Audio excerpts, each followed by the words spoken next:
तो चलिए आज हम इंडिया के रिटेल सीन के उस पावर हाउस की बात करते हैं जिसने सिंपल रहकर सिर्फ वैल्यू के दम पर पूरे मार्केट को हिला दिया। हाँ, हम बात कर रहे हैं डी मार्ट की। डी मार्ट हम सबने देखा है ना। ऐसा स्टोर जहां हमेशा भीड़ रहती है, आइल्स भरे पड़े हैं, लोगों की शॉपिंग कार्ट्स ऊपर तक सामान से लदी हुई। बिल्कुल, ये एक आम सा नज़ारा है पूरे इंडिया में। लेकिन सवाल ये है कि इसकी इतनी जबरदस्त ऑलमोस्ट अनबिलीवेबल ग्रोथ के पीछे आखिर असली राज क्या है। और देखिए, ये सिर्फ सस्ते दाम की बात नहीं है, इसके पीछे एक बहुत ही फाइनली ट्यून्ड एकदम जबरदस्त बिजनेस मशीन काम कर रही है। तो आगे का प्लान कुछ ऐसा है। सबसे पहले हम कंपनी के डीएनए को समझेंगे, फिर इनके नंबर्स पे गौर करेंगे, उसके बाद इनकी असली स्ट्रैटेजी को डीकोड करेंगे जिसने ये सब मुमकिन किया।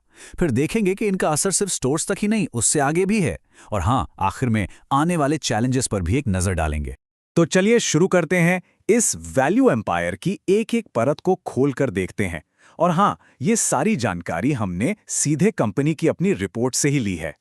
देखिए, डीमार्ट की सक्सेस को समझना है ना, तो हमें इसकी बिल्कुल जड़ तक जाना होगा, उस एक सिंपल से बेट तक जिस पर यह पूरा विशाल साम्राज्य खड़ा हुआ है।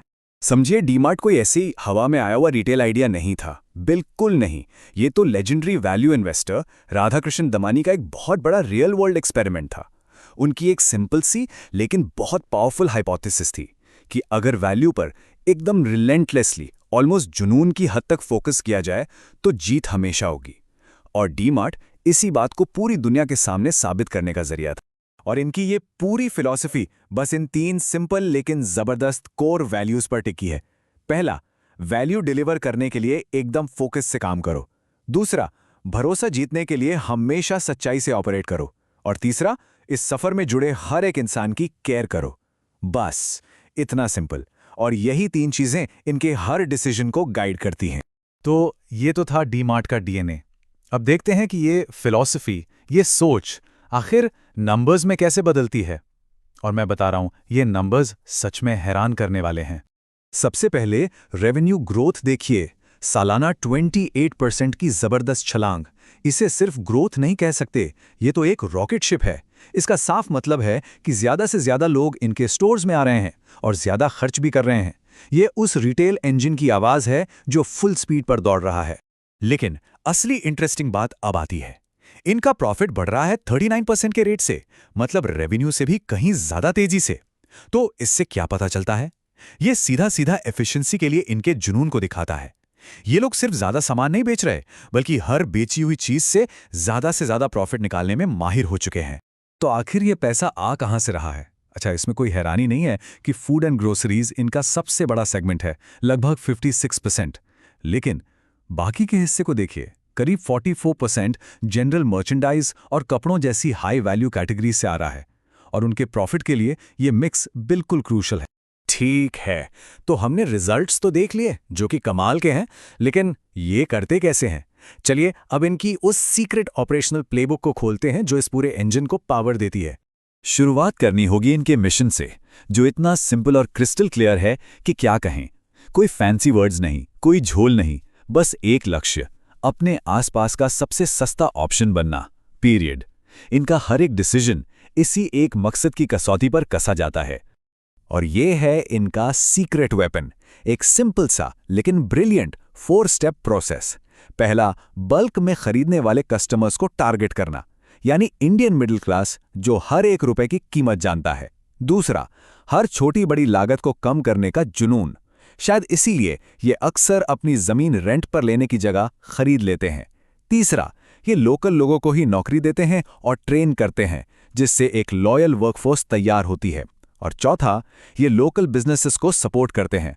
ये एक ऐसा विन विन विन फॉर्मूला है जिसमें कस्टमर, कंपनी, एम्प्लॉय और कम्युनिटी सबका फायदा होता है। लेकिन याद है वो तीसरी कोर वैल्यू, केयर। डीमार्ट की कहानी सिर्फ प्रॉफिट मार्जिन्स और स्मार्ट स्ट्रैटेजीज की नहीं है। जब आप इनकी रिपोर्ट्स को थोड़ा गहराई से देखते हैं, तब आपको समाज और एनवायरनमेंट के लिए इनकी एक गहरी कमिटमेंट साफ दिखती है। जरा इस चार्ट पर नजर डालिए, ये एक कमाल है। 2019 में जहां इनकी सोलर कैपेसिटी सिर्फ 4 मेगावाट थी, वहीं 2023 तक ये बढ़कर लगभग 28 मेगावाट हो गई। ये 7 गुना से भी ज्यादा का जंप है। ये एक ग्रीन फ्यूचर में किया गया रियल मेजरेबल इन्वेस्टमेंट है। अब इस नंबर के बारे में सोचिए। सिर्फ 1 साल में डीमार्ट के एजुकेशन प्रोग्राम्स ने 1,28,000 से ज्यादा स्टूडेंट्स की मदद की। ये अगली जनरेशन को एम्पावर करने के लिए किया गया एक लेजर फोकस्ड सोशल इन्वेस्टमेंट है। लेकिन कोई भी कंपनी चैलेंजेस से दूर नहीं रह सकती। तो एक पूरी तस्वीर के लिए अब हमें डीमार्ट के सामने जो रिस्क्स हैं और जो बड़े सवाल हैं उनको भी देखना होगा, क्योंकि यही इसके फ्यूचर को शेप करेंगे। और एक अच्छी बात यह है कि कंपनी अपनी रिपोर्ट्स में इन रिस्क्स को लेकर काफी ट्रांसपेरेंट है। उन्हें अपनी एक्सप्लोसिव ग्रोथ को मैनेज करने की चिंता है, साइबर अटैक्स का खतरा है, एक और पैंडेमिक के आने का डर है, और हाँ, क्लाइमेट चेंज के लॉन्ग टर्म इम्पैक्ट को लेकर भी वो चिंतित हैं। लेकिन शायद सबसे बड़ा चैलेंज है डिजिटल। ये स्लाइड एक ही कंपनी के अंदर चल रही 2 अलग-अलग कहानियों को बयां करती है। एक तरफ है इनके फिजिकल स्टोर्स, जो 1 पैसा छापने वाली मशीन है, 1 साल में 1600 करोड़ से ज्यादा का प्रॉफिट, और दूसरी तरफ है इनका ई-कॉमर्स वेंचर डीमार्ट रेडी, जिसे उसी टाइम में 142 करोड़ से ज्यादा का लॉस हुआ। ये फर्क बिल्कुल साफ और सोचने पर मजबूर करने वाला है। और यहीं पर हम आखिरी और सबसे जरूरी सवाल पर आते हैं। देखिए, डीमार्ट ने फिजिकल रिटेल की दुनिया में तो मानो मास्टरी हासिल कर ली है अपने वैल्यू और एफिशिएंसी के फोकस से। लेकिन क्या वो यही जादू ऑनलाइन यानी ई कॉमर्स की इस ब्रूटल गला काट कंपटीशन वाली दुनिया में चला पाएंगे? यही वो $1 बिलियन क्वेश्चन है जो इस वैल्यू एम्पायर का अगला चैप्टर लिखेगा।